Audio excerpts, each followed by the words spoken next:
Hey guys, I'm iRacing Chewy Side, and here's a video of a new release, and this was the surprise that iRacing was talking about. I guess, if you can call it surprise, but definitely surprised me, because who the hell talks about this car in any scene?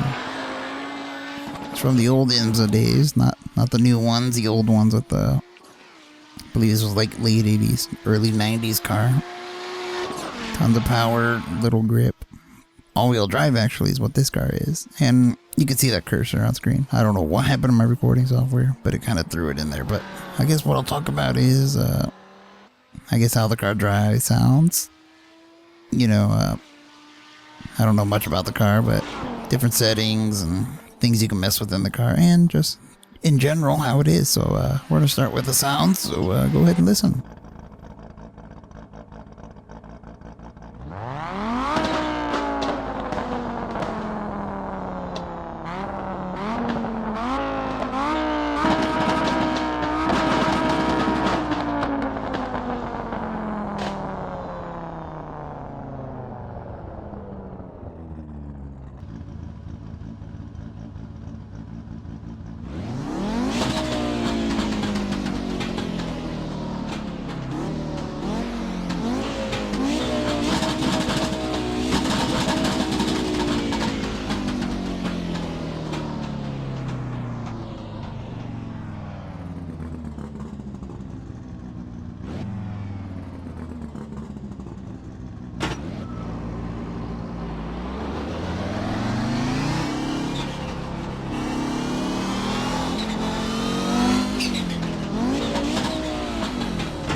Alright, you could hear, like, I don't know, I thought it sounded good. I believe it's a turbo car, I'm not 100% sure on that.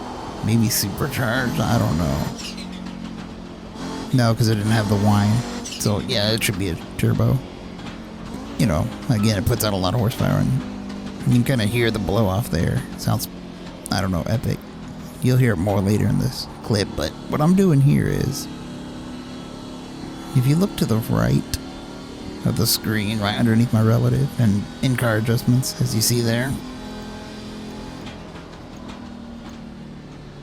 and I'm just messing with them, and it changes the dash you can see right in the center of the screen. And the bottom one here that says lower display, well, look on the right, you can see that knob, it turns as well as you're adjusting it, which kind of led me to believe that maybe it's something adjustable, and you can see it there on the lower LCD. Just tells you your everything. I look at the throttle inputs, I think, and it shows how much gas I'm using, or throttle I should say. 50% to 100 tells you the number. It's not really important because who's looking at that while driving, but yeah, it's just pretty cool. You can adjust all this. So yeah, put it back to the water. I just leave the oil, water, pretty much the two most important adjustments you need. But you can see the track I'm at Mount Panorama or Bathurst, and oh my god, it's a fun track. And a great combination for this car, but there's a part 2 to the surprise. I don't know what it is, nobody knows. But I could guess maybe a series announcement for this particular car, or maybe another IMSA GTO class car. I don't know if I mentioned the car, it's an Audi GTO 90 or something like that. I'm guessing the year it was made, I'm not sure. Again, I don't know 100% on this, but yeah. Fun car. Anyways, go ahead and listen to the rest of the slap.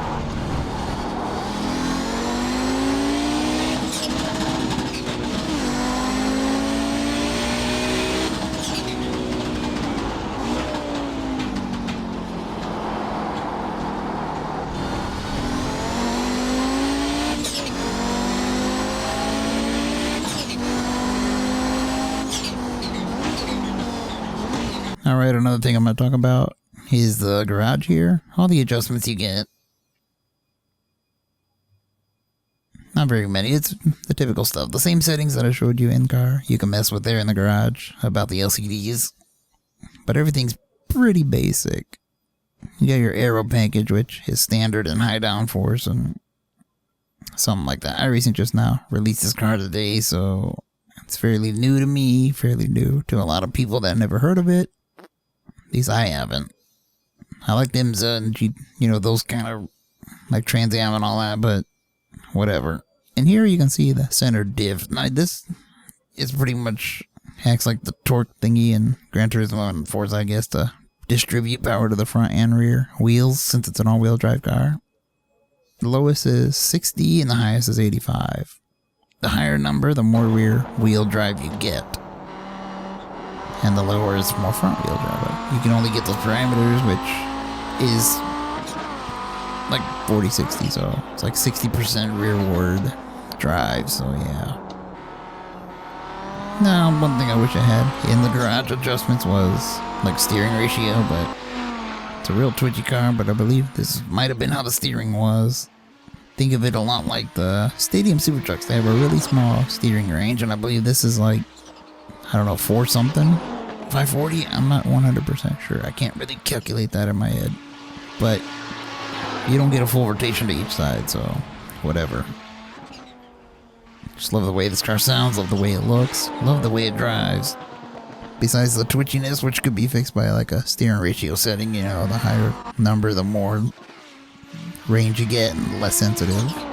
And speaking of range, as I said, the 540 or 4 something degrees of rotation actually does apply to the front wheels. You don't get the full lock to lock. You can barely, like if you try to make a hairpin on a regular public road, you're gonna have to back up like 4 times because you don't get any steering range at all in this car. And that's a lot like GT cars, pretty much.